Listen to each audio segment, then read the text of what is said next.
और गरीब यहाँ बराबर हो चुके हैं। सब मैं हूं आपके साथ फरहान। इस वीडियो को अंत तक जरूर देखें और पसंद आए तो चैनल को सब्सक्राइब करना बिल्कुल भी ना भूलें और लाइक और शेयर की बहुत ही आवश्यकता है।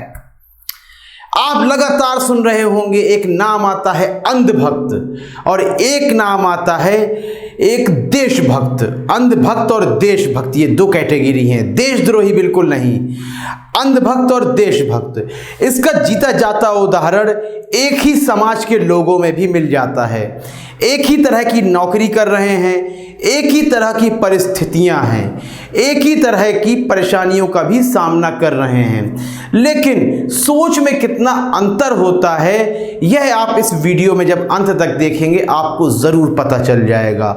तो यहाँ अंधभक्त और एक देशभक्त को देखें और यह भी समझें कि देश को अंधभक्त किस नज़र से देखता है और अंधभक्त इस देश को किस नज़र से देखता है, और ईमानदार है जो एक देशभक्त व्यक्ति है उसका चश्मा किस तरह का होता है, आखिर उसे देश किस तरह का दिखाई देता है। तो आइए इस वीडियो को देखिए और अपनी प्रतिक्रिया अवश्य दें, पसंद आने पर लाइक अवश्य करें और चैनल को सब्सक्राइब जरूर कर दें। तो आइए इस वीडियो को देखते हैं। कोरोना के संकट में आप देख रहे हैं लगातार सरकार द्वारा भी मदद की जा रही है और लोग कितना परेशान हैं, यह बातें केवल शायद आप स्टूडियो से ही सुन पा रहे होंगे, टीवी चैनल में देख पा रहे होंगे, लेकिन जमीनी हकीकत आखिर क्या है? वह निम्न वर्ग जो लगातार नौकरी कर भी रहा है, क्या उसको उतना पैसा मिल पा रहा है या नहीं? उसका जीवन स्तर जो है क्या सुचारू रूप से चल पा रहा है या नहीं? इसलिए इस बात को जानने के लिए, समस्या को जानने के लिए हमने सोचा जमीनी स्तर पर जाते हैं और मेरी अपनी ही सोसाइटी जहां मैं रहता हूं वहां के सिक्योरिटी गार्ड से पूछ लेते हैं कि आखिर उसे किस प्रकार की परेशानियों का सामना करना पड़ रहा है। तो हमारे साथ मौजूद है हमारी सोसाइटी का सिक्योरिटी गार्ड। आपका नाम बताएं पहले। नवीन कुमार। नवीन कुमार नाम है, कहाँ के रहने वाले हैं आप? सर मुजफ्फरनगर। मुजफ्फरनगर। जब से ये कोरोना का संकट आया है तो आप किस प्रकार की परेशानियों का सामना कर रहे हैं? सर परेशानी तो ऐसी कुछ नहीं है, पर यह है कि मतलब अकेले होने के कारण परिवार का खर्चा नहीं चल पा रहा, बहुत कम सैलरी होने के कारण थोड़ी मुसीबतों का सामना करना पड़ रहा है। तो इस लॉकडाउन के समय आपको सैलरी उतनी ही मिल रही है या सैलरी में कुछ घटाया गया है सैलरी को? सर उतनी ही मिल रही है। समय से मिल रही है? समय से नहीं, थोड़ा लेट भी हो जाती है। लेट भी हो जाती है। तो जैसे एक समस्या सामने आ रही है राशन को लेकर और जो कुछ सामान है जरूरत के महंगे मिल रहे हैं, तो इस समस्या का भी आप सामना कर रहे हैं? सर करना तो पड़ता ही है। अब जो मुसीबत मेरे सामने, मतलब सबके सामने, वो मेरे सामने तो होगी, इसमें क्या शक है। बिल्कुल बिल्कुल।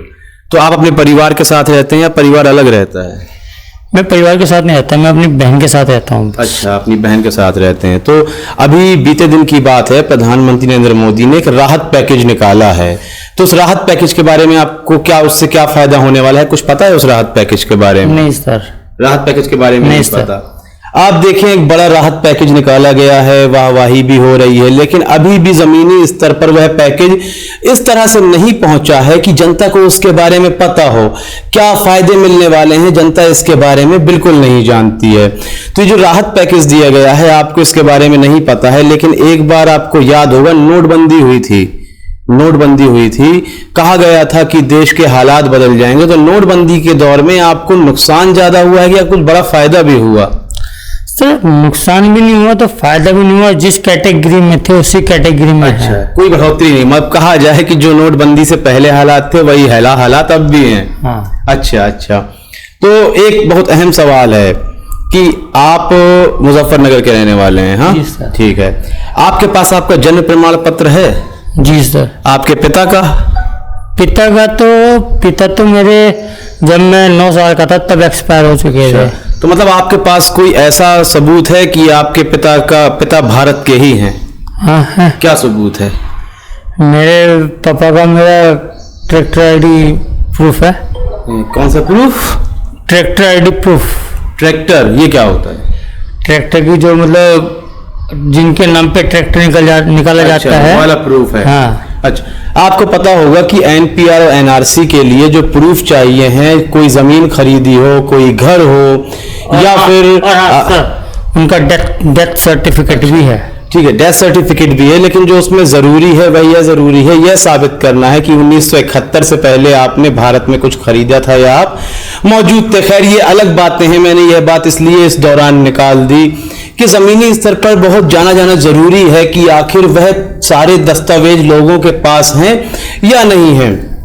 तो हम वापस लौटते हैं लॉकडाउन में कि जो लॉकडाउन हुआ है, आप जब क्या सोचते हैं कि अगर ये लंबा चलता रहा लॉकडाउन तो और आपको किस तरह की परेशानियों का सामना उठाना पड़ सकता है? जैसे अभी महंगी चीजें मिल रही हैं, सैलरी लेट आ रही है, लोग बाहर नहीं निकल पा रहे हैं, तो अगर ये चलता रहा तो और भी परेशानी आपको क्या हो सकती है? सर परेशानी तो कहना इसका जो उठ रही है ये तो कुछ भी नहीं है, आगे आगे तो और भी ज्यादा भूखमरी शुरू हो जाएगी। अच्छा, तो आपको क्या लगता है, एक बार ये दावा किया गया था आपकी बार मोदी सरकार विकास आएगा, तो वह विकास आपको कहीं दिख रहा है? नहीं सर, विकास नहीं दिख रहा। तो मोदी सरकार ने जो वादे किए थे उसमें फेल नजर आ रही है। नहीं मैं ये बात नहीं कहता, नहीं, मैं आपसे ये नहीं कह रहा, ये बात नहीं कह रहा, नहीं, मैं आपको ये नहीं कह रहा हूँ कि आप सरकार की निंदा करें, मैं ये कह रहा हूँ जो वादे किए गए थे वह वादे अभी तक तो आप तक नहीं पहुंच पाए। नहीं सर, है ना, यही बात कह रहे हैं कि वो वादे अभी तक आप तक नहीं पहुंचे हैं। नहीं सर। तो आप क्या आशा करते हैं कि आने वाले समय में कैसी सरकार चाहिए कि जो देश को, मतलब एक कांग्रेस की सरकार थी, आपने वो दौर भी देखा होगा, अब भाजपा की सरकार भी है, तो आपको क्या लगता है कि किस तरह की सरकार होनी चाहिए जिससे देश को फायदा हो सके? सर देखो मोदी ने काफी किया है देश के लिए, जैसे कि अभिनंदन, अच्छा अभिनंदन को छुड़वाया था, बिल्कुल। देश में नोटबंदी कराई थी, नोटबंदी से फायदा नहीं, फायदा नहीं, हाँ। लेकिन जो अरबपति खरबपति पड़े बर्बाद हो गए, वो बर्बाद हो गए, बिल्कुल वो मानते हो? जो विदेशों में पैसा पड़ा था बिल्कुल वो वापस नहीं आ पाया, वो फंस गया, वो पैसा फंस गया। तो वो पैसा क्यों फंस गया, मतलब क्या लग रहा है आपको? वो विदेशों को पैसा क्यों नहीं आ पाया, जबकि कह रहे थे कि हम विदेशों से खींच कर लाएंगे? ये पैसा जो पैसा नहीं चल सकता उसे कैसे चला लोगे? ये तो जब नोट बंद हो गया उसे कैसे चलाओगे? तो मतलब नोटबंदी एक बहुत बड़ा अच्छा फैसला था, फैसला बहुत बढ़िया था, पूंजीपतियों को बर्बाद कर दिया उसने, ठीक है, बहुत बढ़िया। तो उससे मतलब गरीब को क्या मिला? उससे गरीब को कुछ नहीं मिला, लेकिन इंसान एक कैटेगरी में बराबर आ गया, एक कैटेगरी में। अब अमीर और गरीब यहाँ बराबर हो चुके हैं, सब। अब कोई भेदभाव नहीं रह गया कि एक अमीर है गरीब है, अब सब बराबर हैं। अब ये है जो बिल्कुल फुटपाथ पे पड़ा था वो भी ठीक ठाक हालत में आ गया, और जो ढेरी अमीर था अच्छा वो लिमिट में आ गया।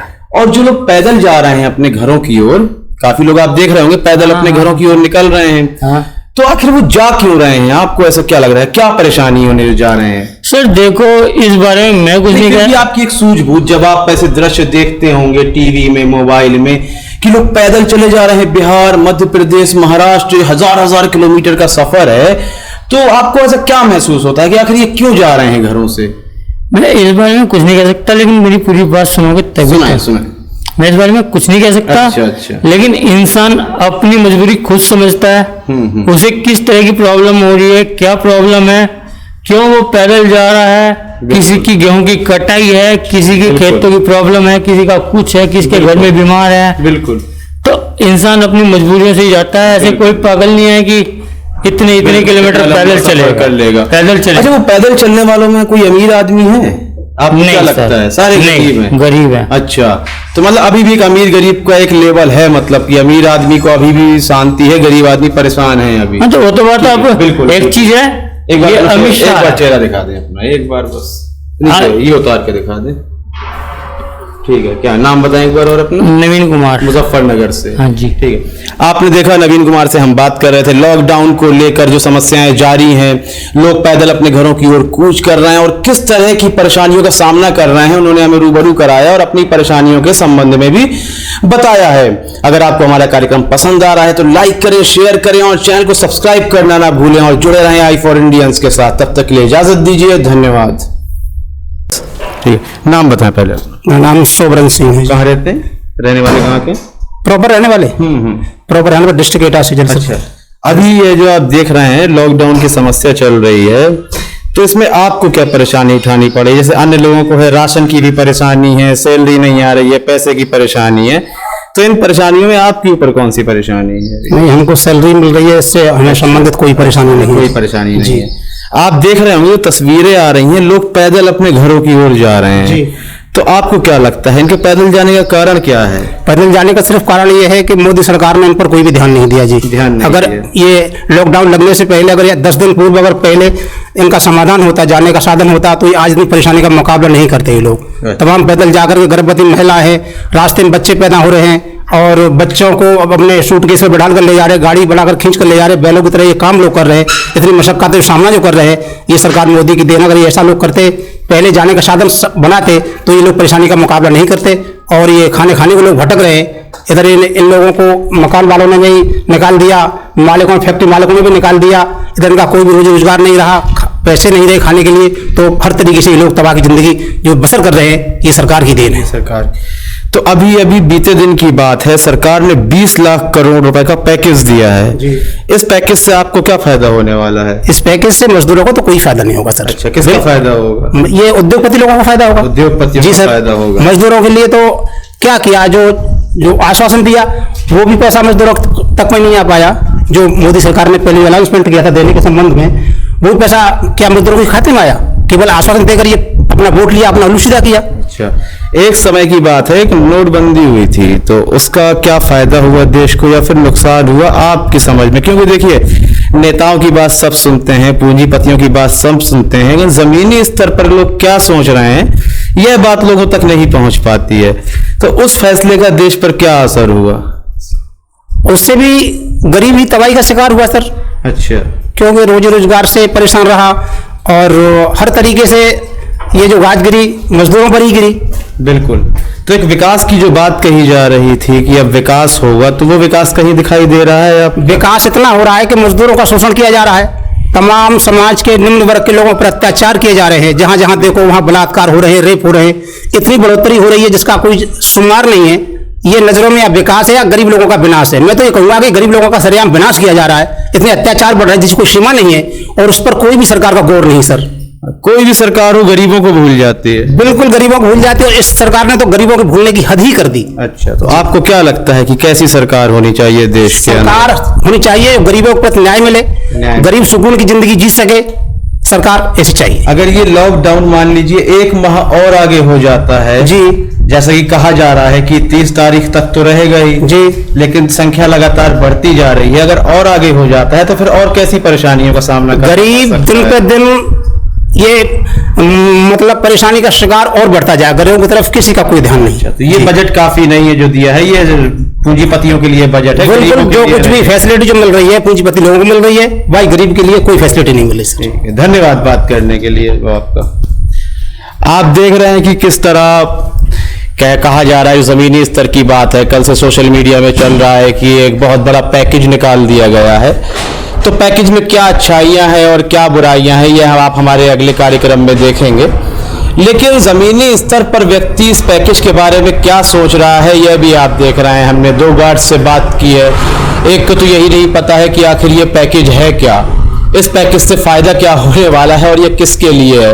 तो आप खुद सोच सकते हैं व्यक्ति कितना जागरूक है और कितना जागरूक किया जा रहा है। जमीनी स्तर पर सरकार की नीति की कितनी वाहवाही हो रही है और कितनी धज्जियां उड़ाई जा रही हैं। हमारा कार्यक्रम पसंद आए तो लाइक, शेयर और चैनल को सब्सक्राइब अवश्य करें। तब तक के लिए इजाजत दें, धन्यवाद।